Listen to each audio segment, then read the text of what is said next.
Lepo pozdravljeni v novem pogovoru v okviru Dežele pridnih. Preden predstavim svoja dva današnja gosta, pogovarjali se bomo pa o aktivizmu, prvenstveno o aktivizmu med mladimi, ampak kot rečeno, preden jo predstavim, bi imel en kratek nagovor in sicer o samem uporništvu, o samem pomenu aktivizma pri nas, pa tudi širše v svetu ali skozi zgodovino. Uporništvo kot takšno pravzaprav ni neka posebna lastnost mladih generacij. Uporništvo je družbena vez, ki različne generacije povezuje med seboj. Zdaj, roko na srce, ko sem jaz 20 let nazaj prišel v Ljubljano in se zelo hitro angažiral v tej družbi, torej postal aktivist, sem tudi mislil, da je to pravzaprav neka domena temu, kar se klišejsko reče uporniške mladine.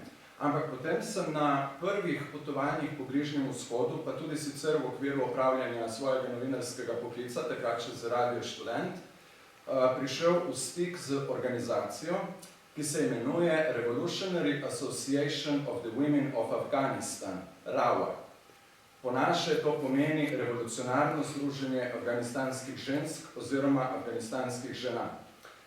To gibanje, to združenje je bilo ustanovljeno tisto leto, ko sem se jaz rodil, to je bilo leta 1979 in to gibanje obstaja še dan danes. V prvih letih je RAWA v begunskih taboriščih v Pakistanu skrbela za izobraževanje in opolnomočenje žensk. Za časa zelo okrutnega talibanskega oziroma pravilneje talibskega režima v Afganistanu je RAWA s humanitarnim delom in drugimi podtalnimi akcijami zoperstavljala enemu od najbolj okrutnih režimov, predvsem napram ženskam, kar jih pozna moderna zgodovina človeštva. Od RAWE sem se jaz naučil 3 zelo bistvene lekcije, ki mi nekako pomagajo osmisliti sam aktivizem oziroma uporništvo. Prva je ta, da se uporništvo pravzaprav prenaša iz generacije v generacijo. Druga je ta, da kdorkoli se odloči postati aktivist oziroma aktivistka, zagotovo izbere težjo pot v življenju. Biti aktivist za človekove pravice ali državljanske svoboščine ali pač biti borka za človeško dostojanstvo ali pač varstvo okolja, po definiciji pomeni, da si prišel v antagonističen odnos oziroma da si v konfliktu z vladajočo garnituro, z vladajočim sistemom. Moraš se soočiti s tem, da boš omalovaževan, da boš diskreditiran, da boš napaden in moraš se soočiti preko slej tudi s celo paleto različnih represivnih metod. Hkrati pa tudi vem sledeče, da živeti ta boj za skupno dobro, živeti v tem prepričanju, v tem boju človeka absolutno spremeni na bolje. Preden začnemo spremenjati svet na bolje, oziroma vsaj tako, kot verjamemo, se v nas začrta neka odločenost, ki nas vodi pač skozi življenje na tej poti. In tudi vem, da enostavno ni dovolj močne represije na tem svetu, ki bi lahko to odločenost poteptala ali uničila, ko enkrat dovolj ljudi to odločenost, ta pogum, to držo nosi v svojih srcih. In tretja stvar je ta, ki je morda najbolj bistvena za današnji pogovor in je sledeča, ko je govora o uporništvu, predvsem o uporništvu mladih. Velikokrat razni nevedneži, ljubitelji klišejev ali pač profesionalni hinavci temu uporništvu pripisujejo različne nepotrebne ideološke predznake, mogoče celo naivnost. Vendar resnica je praviloma takšna, da se ljudje za aktivizem odločijo takrat, ko vidijo, da pravzaprav neke druge možnosti, nekega drugega načina dosega nekega boljšega cilja enostavno nimajo na voljo. In to je pravzaprav to, o čemer se bomo danes pogovarjali. Jaz aktivnosti mladinske aktivistične organizacije in pač mladih za podnebno pravičnost v Sloveniji spremljam že od samih njunih začetkov in lahko rečem, da razumem to, da ta slogan, recimo ta splošen slogan za boljšo prihodnost, v njihovem primeru vedno bolj se spreminja, vedno bolj v nekakšen poziv v boj, da bomo prihodnost sploh lahko imeli.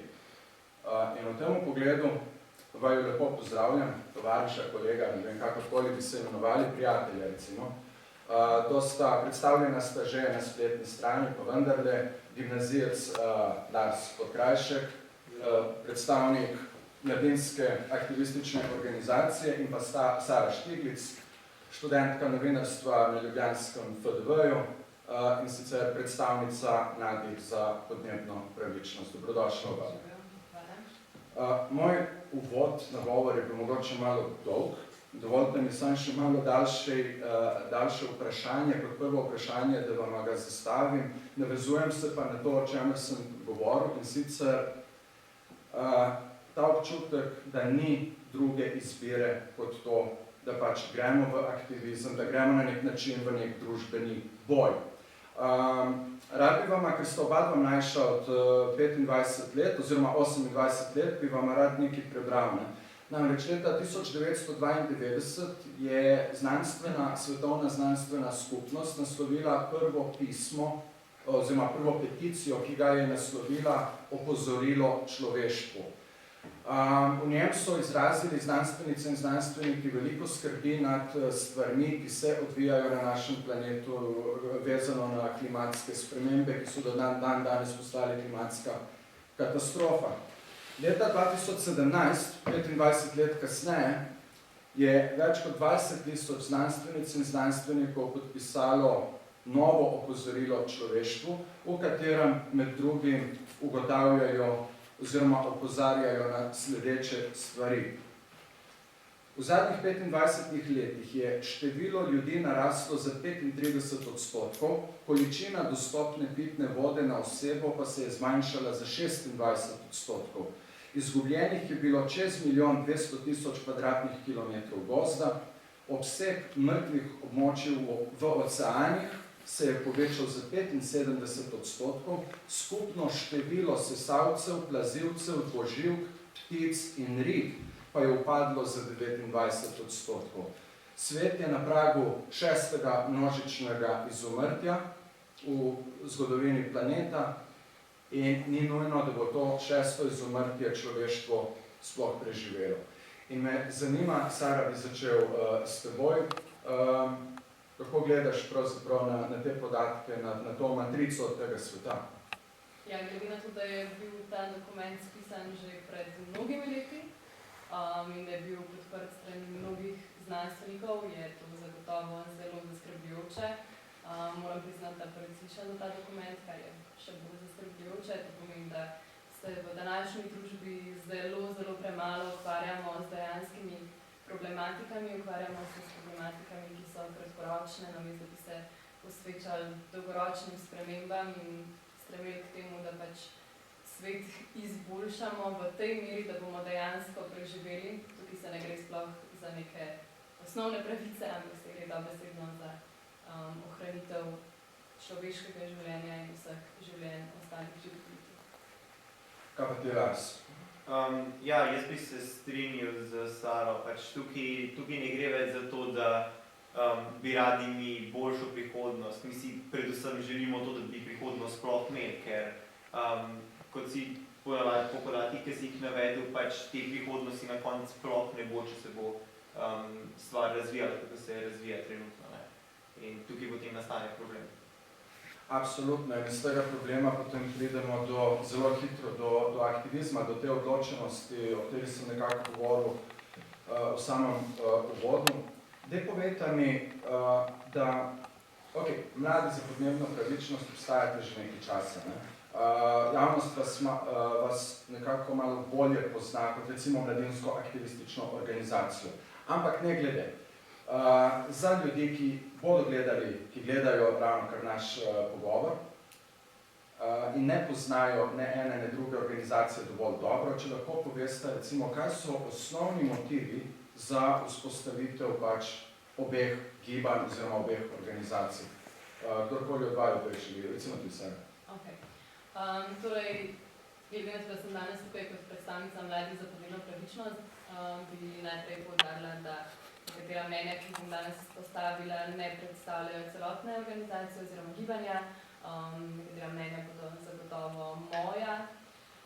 Kar se tiče organizacije, je nastala, oziroma gibanja je nastalo februarja leta 2019. V bistvu smo prostovoljsko, samoorganizirano, demokratično in predvsem raznoliko gibanje posameznic in posameznikov, ki se borimo za podnebno pravičnost. Hkrati poleg tega pa se zavedamo tudi problematike izkoriščanja delavstva in življenjskih virov z namenom povečanja gospodarstva in pa pač osredotočanja na profit. Torej, nismo samo organizacija, ki želi spremembe na podlagi podnebja, hkrati pač podpiramo in se po nekih dogovorih povezujemo tudi z drugimi gibanji in organizacijami, ki se borijo za človekove pravice. Mladinska aktivistična organizacija je pa nastala avgusta 2020. Dejansko smo nastali po temu, ko smo ugotovili, da bomo tudi mladi upali narediti nekaj zase, in smo se samoorganizirali, isto kot Mladi za podnebno pravičnost, smo tudi mi demokratično raznoliko gibanje, ki predstavlja neke ideje mladih, neke ideje prihodnosti, v kateri bi lahko bolje živeli. Med drugim pač želimo neko reformo šolstva, reformo zdravstva, pa izboljšanje na področju kulture. Tudi zavzemamo se enako kot Mladi za podnebno pravičnost za okoljsko politiko, za boljše standarde življenja, za človekove pravice, za delavske pravice. Torej, na vseh področjih, kjer se dejansko zapostavlja mlade, kjer se postavlja v ospredje kapital in se mladih ne posluša, na vseh teh področjih smo mi aktivni. Kako je pravzaprav sploh prišlo do same, pri Mladi za podnebno pravičnost, razumem, to je mednarodna pravzaprav kampanja, resnično globalnih razsežnosti, poskušam se spomniti samo, v katerih državah niso potekali recimo protesti za podnebno pravičnost, verjetno neka Severna Koreja in podobne, ampak sicer pa resnično v svetu. Tako da to izvor samega gibanja v Sloveniji je tukaj popolnoma nekako logičen, ker odraža te mednarodne tokove oziroma jim sledi je del njih. Kako pa se je recimo MAO ustanovil, mladinska aktivistična organizacija, kako je do tega sploh prišlo? Sprašujem te to zaradi tega, ker verjamem, da marsikje ljudje razmišljajo zelo podobno kot mi, kot veliko ljudi drugih, ampak enostavno ne pride pa do tiste iskre, ki bi potem zanetila neko organiziranost in nek aktivizem kot tak. Kaj je motiviralo vas, poleg stvari, ki si jih povedal, ampak kaj je bil pa tisti trigger, ker je rekel, veš kaj, zdaj moramo pa se organizirati? Torej, do tega preskoka, do te iskrce je prišlo v času, v epidemiji, ko je pač na oblast prišla vlada Janeza Janše. Tukaj gre pač za to, da se pač epidemijo izkorišča za neke ideološke cilje, ki so popolnoma, so res motivirani popolnoma ideološko in ne predstavljajo interese ljudi, pač tukaj se konča, tukaj je meja. Pač pri taki vladi, kot jo imamo, pač ne moreš sploh razmišljati o nekem sodelovanju, ker tega sodelovanja sploh ne moreš vzpostaviti, tega dialoga, ki je potreben za to, da bi lahko skupaj živeli, skupaj delali, tega dialoga pač ni mogoče izpostaviti. In v tem primeru, v tem času je pač prišla ta iskrca in smo se mladi odločili, da se bomo združili in bomo tudi mi pokazali, da imamo ljudi, da nas je veliko in da imamo neke cilje, neke ideje, kaj si želimo svojo prihodnost narediti in da ne morajo z nami delati kot z nekom, ki ga ni in nas pač ignorirati, dokler nismo stari 18. Tudi mi obstajamo, tudi nas je veliko in pač to smo imeli namen pokazati in to nam je tudi uspeti. Če smem še jaz nekaj? Absolutno. Ja. Recimo pri meni je bila situacija sledeča, če pozabimo na Mladi za podnebno pravičnost, da v bistvu politika nekako me je zanimala, vedno sem bila v kontaktu s tem, da se je dnevno gledalo poročila Ampak nikoli, čeprav so bile tudi že prej neka koruptivna dejanja na protestih, nisem hodila. Potem pa, tako kot je Lars že povedal, med epidemijo je prišlo do pač nekih izkoriščanj trenutnega slabega stanja. In v bistvu tudi mene pač korupcija, se pravi afera Maske in ventilatorji spodbudila k temu, da sem začela bolj angažirati in da sem tudi postala aktivistka politična. In se mi zdi, da tudi, naprimer, že samo to, da eden izmed mladih začne širiti to zaveščenost, glede na to, da imamo zdaj na razpolago ogromno nekih spletnih platform, socialnih omrežij, kjer smo večinoma skoraj vsi mladi, je to en pomemben korak. In ko se začne veliko mladih angažirati in ko potem nastanejo take organizacije, kot je mladinska aktivistična organizacija, se počasi začne kazati to, da mladim dejansko ni vseeno, ampak da smo preveč izključeni iz družbe. Ne vem, starejši gledajo na nas kot na mlade, na rahlo nevzgojene, neizobražene, da se ne zavedamo dogajanja okoli sebe. In potem, ko se mladi združimo skupaj, je ta boj veliko lažje biti naprej. Tako da sem v bistvu zelo zadovoljna, da so se mladi tudi v mladinski aktivistični organizaciji izbrali in da jih je vedno več. Jaz sem hodil leta nazaj na razne, imenovali so se v medijih antiglobalistične demonstracije. Mi smo bili vsi kar naenkrat antiglobalisti. Prva stvar, ki se ponavadi zgodi, ko se začne neko gibanje, ko gibanje dobi nek primat v družbi ali ko postane mednarodno, ponavadi se zgodi to, da se v medijih v medijih odmevajo ponavadi besede ali pa neke oznake politikov in drugih voditeljev. Nas so imenovali antiglobalisti, če že smo mi proti globalizaciji, da želimo živeti v nekih jamah, na drevesih, njom pojma nekaj. Nismo mogli niti slučajno dopovedati enostavno, da pač mi smo, če že kaj, alterglobalisti. Osnovni slogan, ki smo ga imeli, je bil ta, da je drugačen svet mogoč. V teh 20-15 letih smo pravzaprav prišli do tega, da je drugačen svet nujen. Ker tako stvari resnično ne morejo iti naprej. To ni dramatičnost, ni dramatiziranje in tako dalje, nego dejansko skrbi in pa tudi jeza so absolutno upravičene, so absolutno legitimne in na mestu. Zanima me, kako se obe dve gibanji oziroma organizacije, gremo reči gibanji, trenutno širita v Sloveniji. Kako dosegate druge ljudi?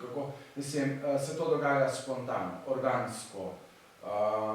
Ali je izza tega prav dejansko neka organizacija, ki skrbi, da se čim več ljudi ozavesti, pripelje pod okrilje nekega gibanja, aktivizma, vključi v sam aktivizem in tako naprej? Jaz bi tukaj rekel, da malo ni neke sistematičnega vključevanja mladih v aktivizem. Zato, ker aktivizem pride samo od sebe. Kakor se rekel, ko je jeza, ko se nabere neka skrb, ko se začne nabirati, so da vidiš, da je vedno več težav in da se v takem svetu res ne da več živeti, s tem pride pač aktivizem. In mladi postajajo aktivni sami od sebe. Dobro je to, da smo se pač organizirali, zato ker tukaj sem navezal malo na stvar, kot je Sara že prej rekla, ko se organiziraš in ko imaš neko gibanje, je boj za vse lažji. Nisi več sam, vidiš, da imaš za sabo tudi ostale ljudi, ostale mlade, ki te podpirajo in je vse skupaj veliko lažji. Je pa tukaj res ena močna stvar, so socialna omrežja. Socialna omrežja so dejansko eno orodje, brez katerega dejansko ne bi mogel delovati danes, ker prek njih širiš svojo idejo, širiš svoje zahteve in preko njih dejansko pripelješ to do vsakega mladega, ki ga lahko pač dosežeš. In s tem rata to, da mlade pripeljemo v aktivizem veliko lažjega. Zelo se olajša celotno delo in tudi mladi potem sami od sebe začnejo prehajati. Da ne boste oba dva nenehno odgovarjala na eno in isto vprašanje, ki ga jaz postavim, ne ostajamo seveda pri tem, ampak s podvprašanjem, in sicer se ozaveščanje med mladimi glede razmer v naši družbi, vse, kar si tudi ti že prej omenila, pa svetovnih razmer, kar se tiče podnebja in tako dalje, se to ozaveščanje širi, si recimo optimistična glede na razvoj dogodkov pri svojih vrstnicah in vrstnikih? Ja, mogoče to, da so se takrat februarja 2019 zbralo se okoli 120 posameznikov, ki so se dejansko v roku enega meseca pač dogovorili, da bodo te proteste, ki potekajo po celem svetu za podnebno pravičnost, izvedli tudi marca, potem v Sloveniji, in da je na ta protest takrat prišlo, mislim, da nekaj čez 12,000 ljudi. Sem prepričana, da gremo v neko pozitivno smer, sem prepričana, da se ozaveščenost konkretno širi, seveda preko socialnih omrežij, to je res eno močno orodje. Pri nas to poteka tako, da imamo eno skupino, ki se ukvarja z vsebino. Oni dejansko pregledujejo vse znanstvene članke in potem na podlagi tega postavljamo tudi naše zahteve našega gibanja. In na podlagi teh zahtev potem potekajo različne akcije, direktne akcije, katere se mi zdi, da še najbolj privabijo ljudi in naredijo največji vtis in so najbolj udarne. In tudi na podlagi teh akcij mislim, da smo tudi pridobili nekaj članov. To je absolutno dejstvo, to je vedno zlato pravilo pridobivanja članov. Bomo govorili o direktnih akcijah, ki so se že zgodile, pa te, ki bi se lahko, morebiti še malo bomo razmišljali o samih orodjih, ki so nam kot civilni družbi na voljo. Lansko leto ste dobili, čakaj, to je bilo, je bilo to 25. marca lani, torej 2019, vam je Ministrstvo za infrastrukturo, takrat še pod vlado premierja Šarca, poslalo neko pismo, neko sporočilo, objavljeno na nekoj spletni strani: spoštovani mladi, Velca, ko se tako začne, veš, da dobro. No, ampak okej, bla, bla, bla, bla, bla, bla. Skratka, na Ministrstvu za infrastrukturo se veselimo prihodnje razprave, za katero si želimo, kot smo že zapisali zgoraj, to je bil ta bla, bla, da bi bila vključujoča, odprta in predvsem celovita in tako naprej. Nek odziv ste torej takojšen pravzaprav dosegli, ne? Zanima me samo, ali je trajalo. Kar se tiče tega dialoga, ki je potekal med odločevalci in med mladimi za podnebno pravičnost pod vlado Marjana Šarca, je res, dialog je takrat potekal in takrat je tudi prišel nek osnutek oziroma neka ideja podnebnega zakona, ki je dejansko nekako tudi vključeval in upošteval določene naše poglede na to, kako bi pač mogli ukrepati v zvezi s podnebno pravičnostjo. Je pa res, da po padcu vlade oziroma menjavi vlade se o tem ni več govorilo, tudi nekega konkretnega dialoga ni bilo, kljub temu, da je minister Vizjak po eni izmed naših akcij navajal oziroma upal na to, da bomo še naprej ohranjali dialog. Tako da ja, ampak to se ne tiče samo te vlade, rada bi poudarila, da to velja za vsako vlado, se pravi, da sistem, ki temelji na neomejeni gospodarski rasti, na omejenem planetu, je pravzaprav nemogoče. To je nemogoče. In ne glede na to, je to vlada pod gospodom Janšo ali pa pod gospodom Šarcem, je to pač neizvedljivo, dokler se tudi sistemsko ne spremeni vse. Sam za intermezzo, mislim, da je bil Rousseau tak, ki je rekel, da pač, oziroma zapisal, na svetu je dovolj za človekove potrebe, ni pa dovolj za človeški pohlep. Po nekih ocenah naj bi do leta 2060 potrebovali še en planet, kakršen je Zemlja, zato da bi lahko vzdrževali to, kar nekateri smatrajo kot gospodarska rast, je ne razumejo kot neomejeno, neko pač enostavno je, se ne sprašujejo o tem. Ne. To je definitivno velik problem. Kar se tiče samega odnosa, ampak ok, še eno pod vprašanje, niste pa vendarle strokovnjaki, kako ste imeli občutek, da enakovredno sodelujete v nekih pogovorih z vladajočo takrat garnituro oziroma s predstavniki oblasti? Po tvojih informacijah, tudi če nisi bila izraven vedno. Ja, glede na to sem se priključila junija letos. Sama nisem prisostvovala pri tem, še enkrat poudarjam, da se je s tem ukvarjala vsebinska skupina. Pač kot se je govorilo med nami prijatelji, ne prav, da bi zdaj govorila, da sem se o tem pogovarjala z gibanjem. Dialog je potekal, koliko je bil uspešen, je pa pač spet neko drugo. Recimo, izražena je bila dobra volja, to je ponavadi tudi prvi korak. Mislim, da sta že oba, predvsem Lars, omenila, da ena od stvari, ki pač enostavno res peče, je to, ko enostavno te pač ignorirajo, šikanirajo in te ne obravnavajo resno, tudi takrat, ko te oplazijo s svojim jezikom, recimo. Ampak je pa ta trenutna vlada vse to povozila, ne? Tako, in se mi zdi, da je tudi to ena izmed velikih razlik med prejšnjo in zdajšnjo vlado, da prejšnja je bila vsaj pripravljena se pogovarjati, medtem ko pač zdajšnja si zakriva oči pred resnico in si maši ušesa, ne glede na to, kdo in proba karkoli dopovedati, ali smo to mladi, ali so to znanstveniki, ali to je Evropska unija. Oni imajo neka svoja prepričanja in se borijo dobesedno samo zase.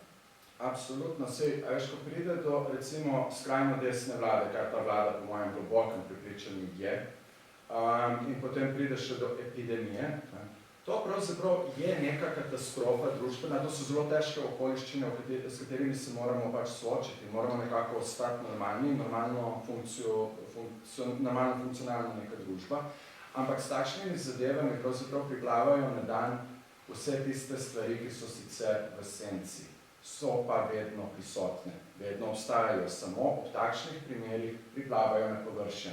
Ker pred to epidemijo, samo kot intervenco, pregremo po naprej, pred to epidemijo je, no se ni, da so odstopili zdaj od teh načrtov, ampak ta glavna stvar je bila v Sloveniji in marsikje v Evropi gradnja teh nekih metaforičnih in siceršnjih zidov, pa ograj, pa ne vem kaj, moramo se zaščititi pred milijoni ne vem koga že, ne?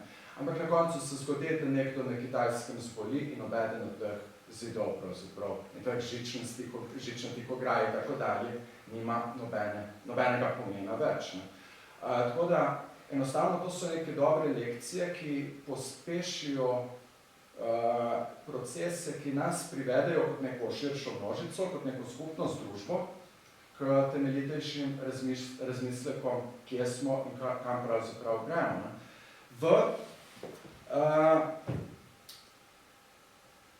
Da nadaljujemo s to lekcijo, ker pravzaprav ena vlada recimo da neko gesto dobre volje, naslednja vlada to povozi, potem pričakujemo, da bo prišla neka nova vlada, ki naj bi spet izrazila dobro neko voljo in tako dalje. Ampak to so vse lekcije, ki jih moramo vedno imeti na umu.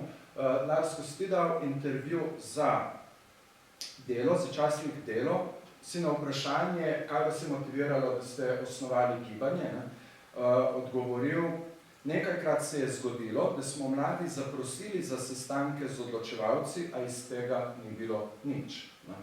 Zdaj, če gremo naprej, Vizjak, trenutni minister za okolje in prostor, je recimo strokovnjake, ki so vzpostavili v Sloveniji naravni habitat Natura 2000, pavšalno označil za idiote. Ignorirajo vse pripombe vašega gibanja in številnih drugih strokovnjakov in tako naprej pri nadaljevanju svoje neke gospodarske strategije do leta 2050, šele po posredovanju vašem, torej direktne akcije na gospodarskem razstavišču, je bil primoran dejansko nekaj reči, nekaj konkretnega in takrat je rekel to, kar si tudi ti že omenila. Ja, upam, da bomo lahko imeli dialog. Ne. Iz tega se nekaj pač lahko naučimo vsi skupaj. Ne. In to je pač seveda to, da je te ljudi v dialogu enostavno treba prisiliti. Me zanima, kako vi dva, recimo, konkretno razmišljate. S tem primerom, vi ste se odločili, da greste, Sara, na gospodarsko razstavišče, prekinete to njegovo prezentacijo osnutka predloga, kaj je to že sploh bilo, podnebne strategije do leta 2050. Ja. Koliko vas je bilo, kako ste prišli na to idejo? Mislim, da nas je bilo prav prisotnih okoli 7 do 8. V bistvu ideja je bila, ker to je pač bil nek osnutek dolgoročne podnebne strategije, se pravi sprememb do leta 2050. Ideja je bila, da pridemo v dvorano kot gledalci, prej smo se mogli najaviti, da pridemo tja in da pač skandiramo, zaradi tega, ker, tako kot si ti povedal, Erik, dejansko niso pripravljeni poslušati, če se jim to razlaga na lep, miren način. Seveda smo totalno proti nasilju, nobena naša akcija ni bila nasilna in kakršnokoli nasilje tudi zavračamo in se od njega distanciramo. Ampak dejansko, dokler ne stopiš pred človeka in mu podaš svoje mnenje na glas, te ne bo poslušal. In dokler ga ne ustaviš medtem, ko on govori neke svoje nebuloze, potem pač do takrat te on ne bo poslušal in te ne bo imel resno. Tako da ja, takrat smo se zbrali in mislim, da je bilo vsaj toliko uspešno, da je gospod minister Vizjak mogel pač priznati, da smo bili slišani. No. Vse lepo in prav, edino z besedo gospod se ne bi strinjal. Kaj mi sploh pomeni gospod, se to tudi neko čist x nepomembno vprašanje, bomo o tem kasneje. Imamo ta pogovor zato, da pač enostavno ljudem nekako ne na pokroviteljski način pojasnimo, prezentiramo neke poglede, recimo vajnih organizacij in tako naprej, ali pač osebne poglede in tako dalje. Mislim, da je potrebna neka radikalizacija jezika že v sami tej naši družbi, ne? Ker očitki, ki letijo na nas, na vas, so zelo ostri in zelo hudi. Na to je treba na nek način odreagirati. Nasilje je eno, ampak konfrontacija, to je to, kar ste vi izvedli, pa nekaj popolnoma drugega. Mene zdaj zanima, recimo, kakšno je tukaj stališče mladinske aktivistične organizacije, na kakšen način boste vi opozarjali, oziroma že opozarjate na stvari, na katere je treba seveda v tej družbi opozarjati. Žal jih je preveč, da bi jih to zdaj našteval. Ja, definitivno tudi mi v malo se ne strinjamo z nasiljem, ampak ga moramo razumeti. Torej, jeza znotraj ljudi narašča in vsak se s to jezo spopada drugače in kljub temu, da mi nasilje ne spodbujamo in ga ne podpiramo, moraš te ljudi vsaj tako razumeti, da vemo, da se pač vsak spopada s temi težavami drugače in moramo biti razumevajoči do tega. Je pa res potrebna ta radikalizacija pogovorov, radikalizacija jezika. Torej, kot je Sara omenila, če ti ne prideš direktno do te osebe in mu poveš, medtem ko bi on mogel govoriti, da ta oseba pač ne bo poslušala, ker trenutni odločevalci nimajo nobenega posluha za kogarkoli drugega, kot samo za njihove lastne strankarske ideje, ki so pač dobre za njih kot elito in vse ostale pač izključujejo. In radikalizacija bo tukaj pač res igrala ključno vlogo. To, da mi na glas opozarjamo na te težave, je nekaj, ampak potrebno je pa še nekaj več. Torej, z vsako akcijo, ki jo mi izpeljemo, še malo glasneje opozorimo na določeno težavo. In te akcije, te direktne akcije res igrajo pa najbolj ključno vlogo pri tem opozarjanju, ker direktne akcije pokažejo, da niso to neke težave, ki so malo razpršene in mi ne vemo, na kaj točno opozoriti. Te direktne akcije pokažejo, da v vsaki težavi je 10 točnih stvari, na katere lahko mi upozorimo in za teh 10 stvari ponudimo alternativo, ki bi bila 100-krat boljša, ampak je pač noben ni poslušal, dokler nismo povedali na malo bolj radikalen način. Gre za pravzaprav na nek način za stopnjevanje pritiska na ljudi, ki enostavno dialoga niti ne poznajo. Ne? Moramo se zavedati v končni fazi, da vse živimo v zelo majhni družbi. Ne? Mi pravzaprav teh problemov sploh ne bi smeli imeti, kakršne jih imamo, v razsežnosti, kakršne imamo. Meni je nepredstavljivo tukaj, da ljudje ignorirajo druge ljudi. Razumeš? Imamo ministre, ki živijo v Ljubljani in imamo potem cela gibanja in skupine in tako naprej, ki tam te istim ministrom pišejo peticije. Mi nismo Amerika, da bi bili, a veš, nekdo živel na zahodni obali, drugi pa na vzhodni. Dejansko se do teh ljudi da priti in jih pocukati za rokav. Tako da ena od stvari je zagotovo pač stopnjevanje pritiska. Ne? Bi kdorkoli tukaj karkoli še dodal v zvezi z prihodnostjo? Mislim, stopnjevanje pritiska bo vedno več, ne? Kot sem rekel, vsak se drugače spopada z jezo, ki je v njemu in moramo pričakovati, da take demonstracije, ki so bile 5.11. In pač seveda ne izključujemo možnosti, da so bile zrežirane, ampak takih demonstracij pač ne moramo več potiskati na stran, to se bo pač začelo dogajati. Več ko bo jeze, več ko bo teh raznih škandalov, pač večja bo ta jeza ljudi in teh direktnih akcij, teh radikalizacij bo vedno več in na to moramo biti pač pripravljeni. Če niso pripravljeni imeti dialoga, tudi to za sabo prinese neke določene posledice in pač na to moramo biti pripravljeni. 5. novembra sta vidva sodelovala? Ne. Jaz tudi ne. Ker pač enostavno to je bilo zrežirano, oziroma pač zrežirano v tem pogledu, da so tja prišli posamezniki, za katere jaz, kolikor poznam to situacijo v Sloveniji, nimajo nič skupnega z bojem za skupno dobro, za podnebno pravičnost ali kakršnokoli razumevanje za problematiko mladih ljudi.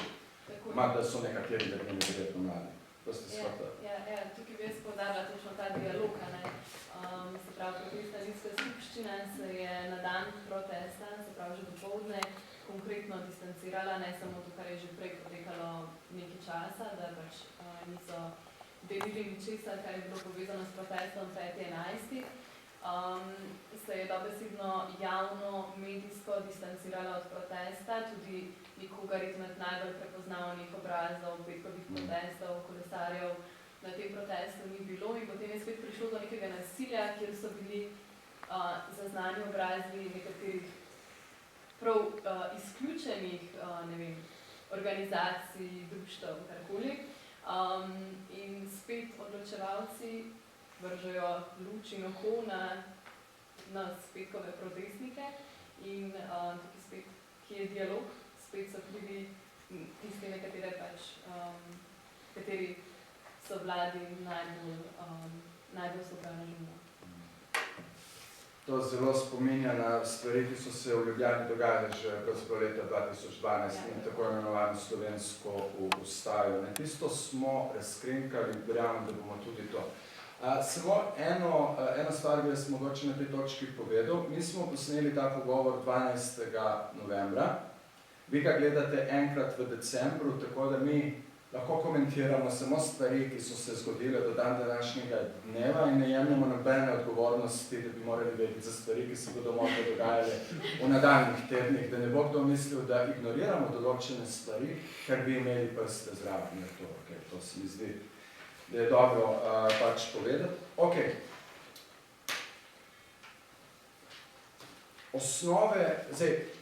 Osnovne zahteve gibanja za podnebno pravičnost, da ostanemo še pri tebi, Sara, jih je 10. Morebiti, če ne naštevamo vseh posebej, dostopne so seveda tudi na spletnih straneh, na Facebooku in tako dalje, na družbenih omrežjih, ampak če jih povzamemo, kaj je tisto, kar pravzaprav, zakaj tu govorimo o podnebni pravičnosti? Zakaj govorimo o podnebni pravičnosti? Zaradi tega, ker dokler podnebje ni urejeno nič. Tako, kot smo prej omenili, če pač ne bomo uredili tega, kaj se dogaja z globalnim segrevanjem in vsemi ostalimi zadevami, potem tudi življenja v prihodnosti ne bo. Zaradi tega pač se mi zavzemamo za ohranjanje zdravega in varnega življenjskega prostora. Predvsem je pomembno, da podnebno krizo jemljemo kot krizo globalnih razsežnosti. To ni samo kriza pri nas v Sloveniji, to je kriza povsod in kar vpliva naše vedenje vpliva na celotno globalno segrevanje, pač vplivajo tudi druge države in če pride do nekih pariških sporazumov in podobnih stvari, bi morali vsi sodelovati v tem, kar smo videli nekaj časa nazaj, da se tudi naši odločevalci v Bruslju nekako poskušali distancirati od tega. Predvsem je pomembno, da se tudi mogoče posvetimo spet osnutku dolgoročne podnebne strategije do leta 2050, kjer je zelo zanimivo, da ta strategija predvideva glede na leto 2005 znižanje toplogrednih plinov, izpustov, do leta 2050 za 36%, medtem ko vsi znanstveniki zahtevajo, da se do konca leta 2030 zniža izpuste toplogrednih plinov za 60%.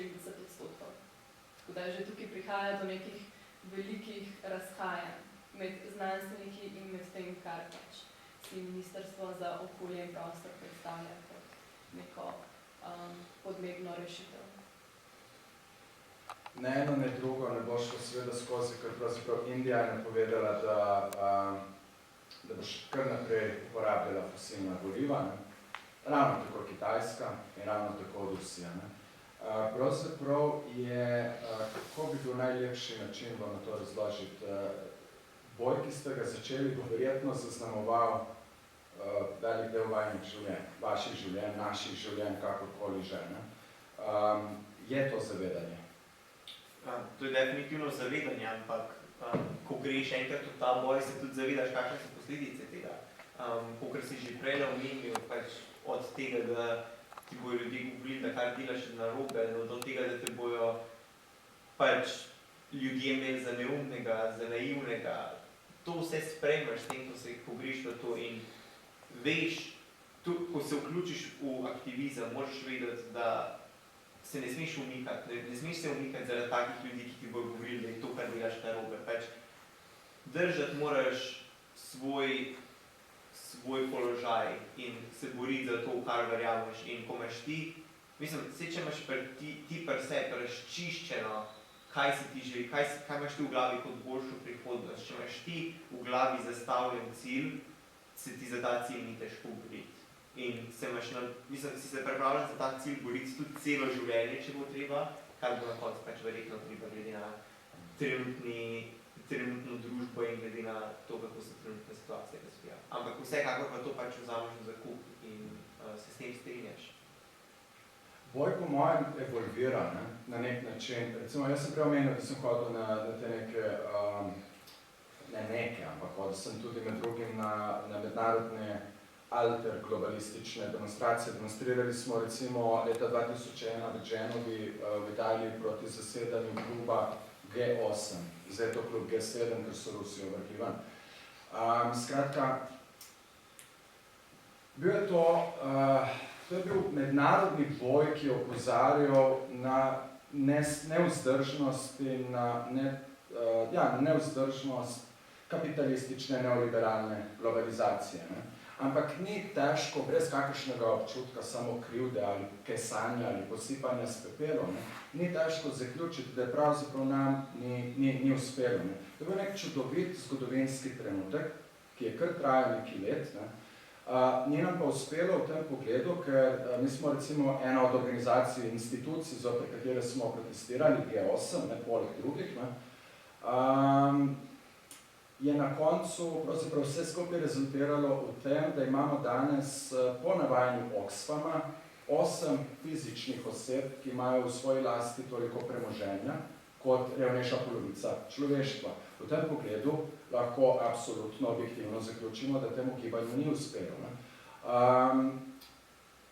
Gibanju proti vojni v Iraku takisto ne. To je bilo 2003, to je bilo in 2002, to je bilo svetovno gibanje. Podobno kot gibanje za podnebno pravičnost je potekalo v malo da ne vseh državah sveta. Ampak s svojimi protesti. Ampak tudi ni uspelo. Ni ustavilo te vojne in posledice so nam jasne in bojo jasne, čutili bomo še mnogo let. Ena od stvari, ki se tiče vajne generacije in vašega, ki je tudi naš boj, boja, in to ni mišljeno pokroviteljsko, ampak popolnoma objektivno gledano, je pač to, da so stvari prišle do te točke, da vam ne more spodleteti, vam dejansko ne sme spodleteti. In tukaj je pač to, da kar vi s tem dobivate skozi leta, skozi slabšanje neke podnebnih razmer, socialno-ekonomske situacije in tako naprej, vi dobivate ne samo večjo legitimnost v tem vašem boju, ampak so vam je na razpolago tudi več sredstev, kako pravzaprav ta boj, ta legitimen boj peljati naprej. Me zanima, če ima to odbavil kakšen komentar? Gre za to, dejansko nam ne sme spodletiti, ker če nam spodleti celotnemu človeštvu, kakor je Sara prej rekla, tukaj ne gre več za to, da bomo imeli boljšo prihodnost, tukaj gre za to, da bomo preživeli, da bo dejansko človeštvo še naprej obstajalo in zato so nam razpoložljiva vsa sredstva in zaradi tega tudi lahko določene akcije, ki bi se mogoče lahko zgodile v prihodnosti, opravičujemo, zaradi tega, ker pač dejansko smo primorani uporabljati sredstva, ki bi se mogoče v prihodnosti uporabljala, ker če ni dialoga, kakšna sredstva potem sploh še lahko uporabljaš? Jaz imam nek optimizem in hvala vam, ponavljam, ne pokroviteljsko, to mišljeno sploh, ampak to sem zaznal lani, marca, septembra, sem bil na protestu v Ljubljani za podnebno pravičnost in sem bral vse te slogane in napise in dejansko, podnebna pravičnost popolnoma jasno, to je seveda tudi človeško dostojanstvo, človekove pravice, dostojno življenje in tako dalje. Vemo, kaj vse to podrazumeva. Takrat sem jaz dobil prvi utrinek nekega optimizma, res cinik po zanimanju, ampak zdi se mi, da obstaja ena svetla ena točka in sicer to je ta, da bodo mladi lahko pritiskali na neke politične elite kot volivke in volivci. To je ena od možnih zadev, ker pazite, tem ljudem se gre za to, da ostanejo na oblasti oziroma da se rinejo tam nekje okrog korita in morajo prilagajati svoje politike. Jaz mislim, da trenutno živimo v neki temni dobi novih avtokratov, neke populistične avtokracije širom sveta, vidimo te primere, ampak je zelo možno, da bo to v nekih izdihljajih kmalu se poslovilo z tega sveta. Ker sicer obstaja samo še ena pot in ta je pa nepredstavljivo hujša od vsega, kar si mislim, mora biti predstavljeno. Tako da, ker to imamo debato zdaj, vi pa nekaj polnita, nismo v šoli, ne bom vedno vprašal nekaj, tako da... mogoče... Čutite mora biti, da imate tu možnost vplivanja na te odločevalce tudi na ta način, recimo. Zagotovo in mogoče ena zanimivost, jaz sem bila na gimnaziji Poljane in v tistem času smo organizirali enkrat vzporedne predsedniške volitve, drugič vzporedne parlamentarne volitve. In dejansko, ko smo mi mlade nekako prisilili oziroma smo dejansko pred njimi imeli možnost, da so oni izbrali svojo stranko in volili, smo jim tudi vnaprej povedali, katere stranke so, da so si pogledali njihove programe. Smo takrat dejansko vplivali na mnogo mladih, s katerimi sem jaz potem govorila, in so rekli, da mogoče, če ne bi bilo tega projekta, tudi sami ne bi šli na volitve. Tako da se mi zdi, da je pomembno, da spet ponavljam, da se mlade vključuje in mogoče tudi na nek drugačen način pristopi do njih in jim razloži politiko. Ker je res, da poleg te državljanske in mladinske vzgoje, ki se učimo 1 leto v času osnovnega šolanja, se politiki ne pogovarjamo. In ne pogovarjamo se o tem, da politika dobesedno vpliva, vsak njihov korak vpliva na naše življenje. In tega se mladi ne zavedajo kakorkoli. Tako da tudi to, kar je Lars prej omenjal, se pravi, da bi bile potrebne neke reforme v šolstvu, morda je to nekaj za razmislek, da bi se mladim približala tudi politična scena. Imate na FDV-ju kakšenkoli predmet, ki bi se ukvarjal s svetom dan danes, mišljeno z največjim izzivom, ki ga imamo pred seboj, in to so podnebne spremembe oziroma podnebna kriza? Iskreno ne bi vedela, jaz sem letos brudska, ampak imamo pa v bistvu, ne glede na to, v kateri smeri si, imaš dejansko pokrito kar veliko družboslovja, tako da imamo letos na primer politologijo, sociologijo, kjer se učimo tudi take podobne stvari, ki so pač pomembne za življenje v svetu, zato da se zavedaš dogajanja okoli sebe. Ker dejansko mislim, da je ozaveščanje v samem šolskem sistemu, pa tudi na univerzitetni ravni, da ni prilagojeno tudi tem izzivom današnjega časa. Jaz mislim, da so o tem bistveno premalo govorili, za trenutek še ostal pri tebi, pa tudi tebe prosim za komentar. A veš, ok, Greta Thunberg kot fenomen. Mi moramo tukaj vedeti, to, kar vam zdaj spovedal, popolnoma samoumevno, ampak govorim na glas z voljo debate. Okay? Gre za neko odločeno punco, ki je postala svetovni fenomen ne toliko po moji oceni ali pa prepričanju zaradi tega, ker bi bila tako zelo odločena in tako zelo hiperaktivna in tako zelo posebljala boj kot boj na globalni ravni, ampak zaradi tega, ker je bila ustvarjena kot medijski fenomen. To je ta stvar, zakaj ti recimo, prej si rekla, ne poznam tega pisma Opozorilo človeštvu.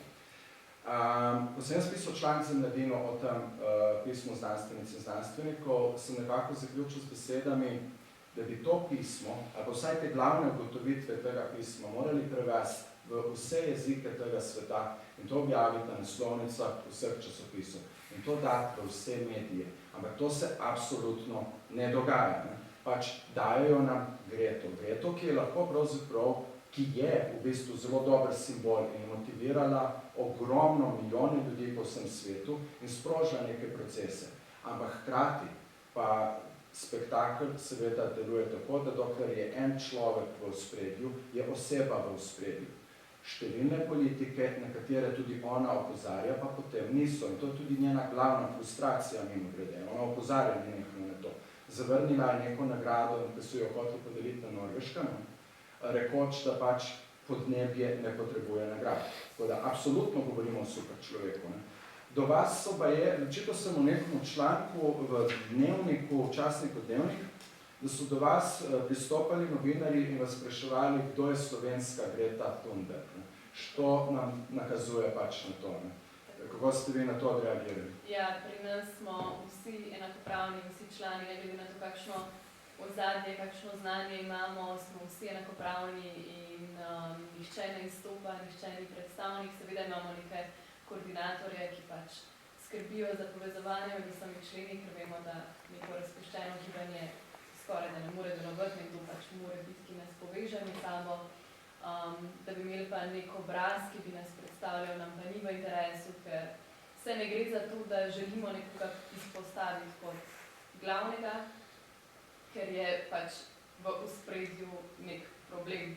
In tako kot si ti rekel, tako ko postavimo neko osebo v ospredje, ta problem izgubi neko svojo moč. Pri malo tu je verjetno identično. Govorijo za nas naj naša dejanja. Ja, točno tako. Mislim, seveda imaš neke ljudi, ki so pač na določenih področjih boljši, na drugih pač malo manj. Naprimer, imaš boljše govorce, take, naprimer, daš razne govore za take stvari. Ampak ja, ko se vloge porazdelijo, so vse vloge enakovredne. Ne moreš govoriti, da je ena vloga več vredna od druge, ne moreš govoriti, da je ena oseba več vredna od druge, zato ker vsaka vloga je na koncu enako pomembna kot tista druga. Če zgubiš ti eno vlogo, zgubiš potem ti celotno gibanje, ker se potem kolesje ne more vrteti. In vsekakor, ja, obrazi so problem.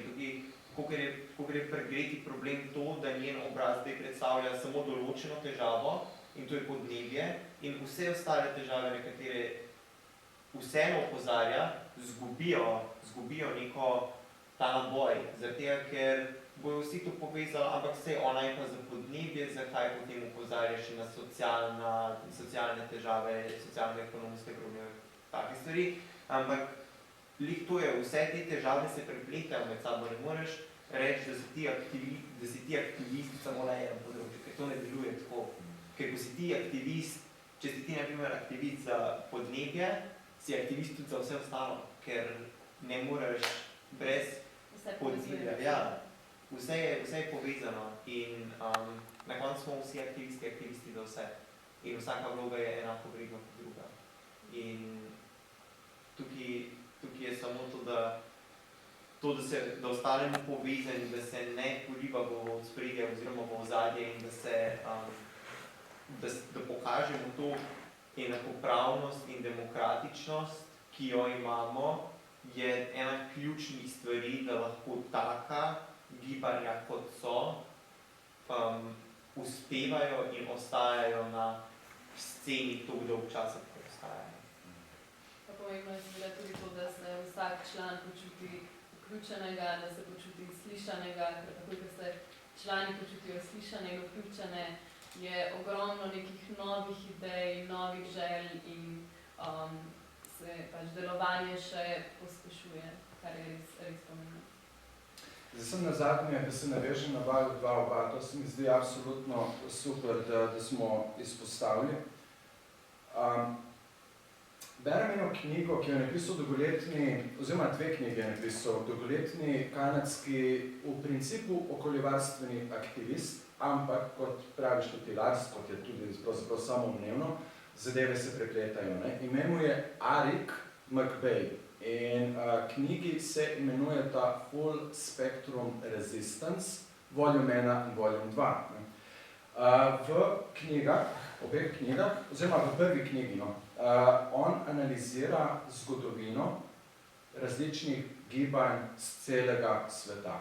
Od Afriškega nacionalnega kongresa, ki se je bojeval proti južnoafriškemu apartheidu rasističnemu, do seveda, ne vem, indigenev v Kanadi, itd.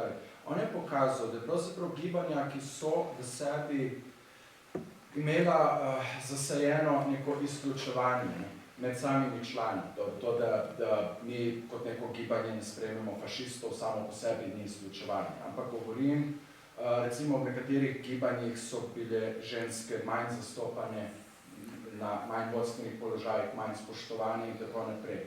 V drugih nekaterih gibanjih je bila morda problematična rasa ali spolna orientiranost ali karkoli že.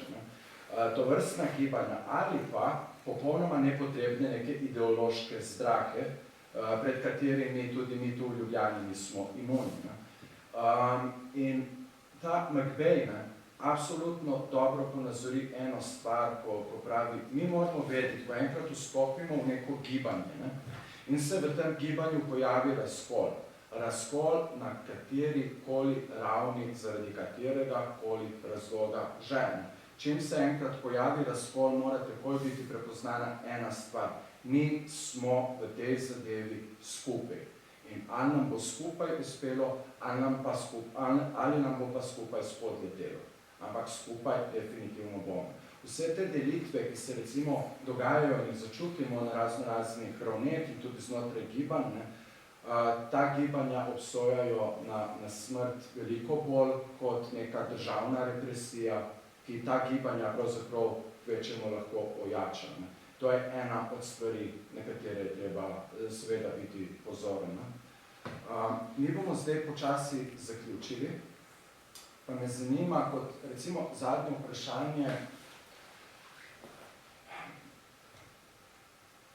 da imate vi pa vendarle končni besedi, pa se odločite, kdo gre prvi, je popolnoma irelevantno, da pozoveta pač, kaj je tisto, kar bi vidva sporočila mladim, ki morda niso toliko upeti v ta boj, ga pa nekje čutijo.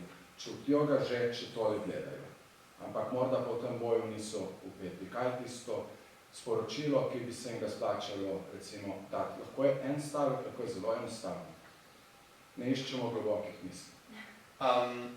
Ja, če čutite ta boj, že samo da gledate to, da poslušate take stvari, to je že en velik korak k razumevanju, k vključevanju v aktivizem. In aktivizem je v osnovi zelo preprost. Gre samo za to, da ko ni druge rešitve, da se za svojo stvar, za katero se boriš, da se boriš na načine, ki mogoče družbeno niso popolnoma sprejemljivi, ampak so vseeno zelo, zelo pomembni.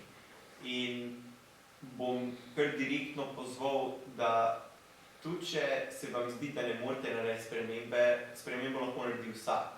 In že samo s tem, da opozarjate na težave, že samo s tem, da izpostavljate težave v trenutni družbi in da se za te težave mogoče potem še borite, s tem delate gromozanski korak. In tisti, ki morda tega še ne delate, pa to poslušate zdaj, naredite to, naredite že vsaj ta korak, da ozaveščate tiste okoli sebe o težavah, ki so v trenutni družbi in pomagite v tem skupnem boju, ki ga bomo na koncu ali vsi zmagali ali pa na koncu vsi izgubili. In mogoče je lih ta ena oseba, ki bo za to zvedla, tisti ključen člen v temu, a nam bo uspel na koncu ali ne.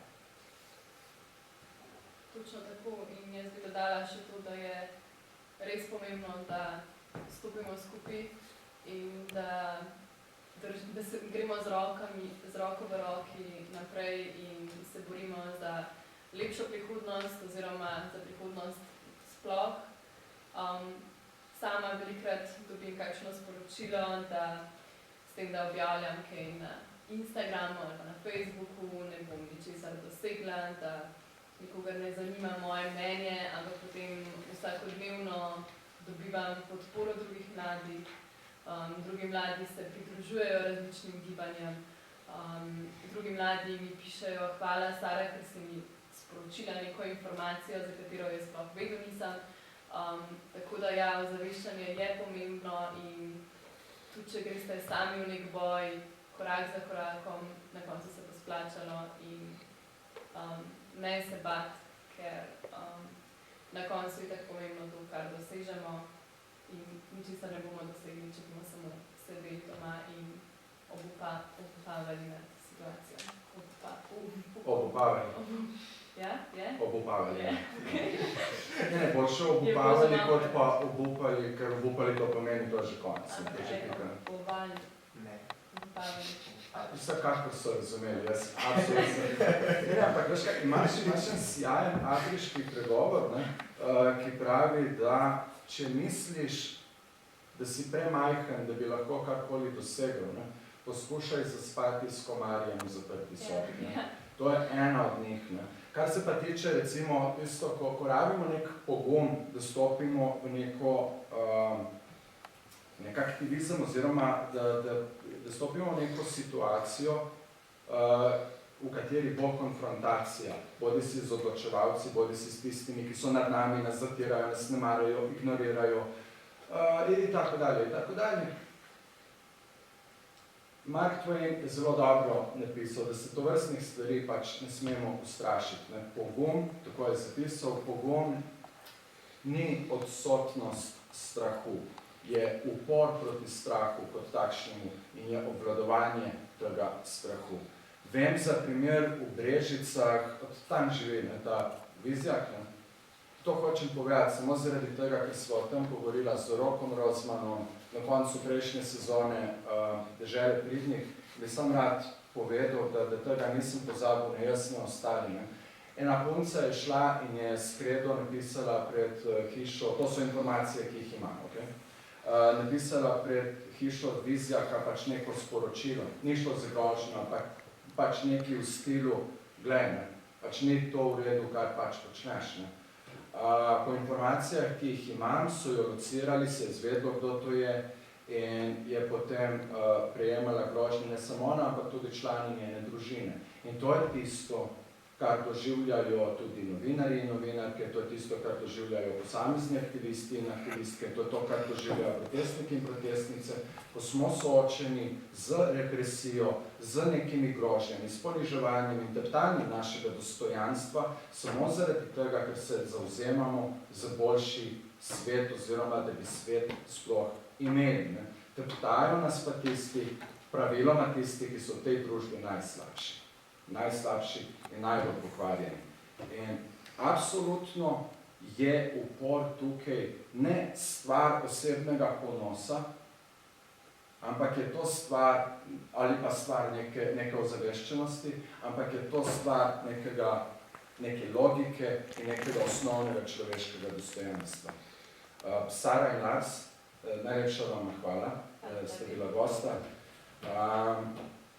Hvala tudi vam, vsakomur posebej, vsem skupaj, ki ste nas spremljali in poslušali. Vse informacije so na spletu, ne? Tako da upamo, da smo vas zrevoltirali vsaj do te mere, da smo vzbudili v vas neko logično radovednost, da greste, se pozanimate in se seveda včlanite ali pa še raje organizirate kakšno skupino v svojem lokalnem okolju. Najlepša vam hvala, to je zaenkrat to. Okay.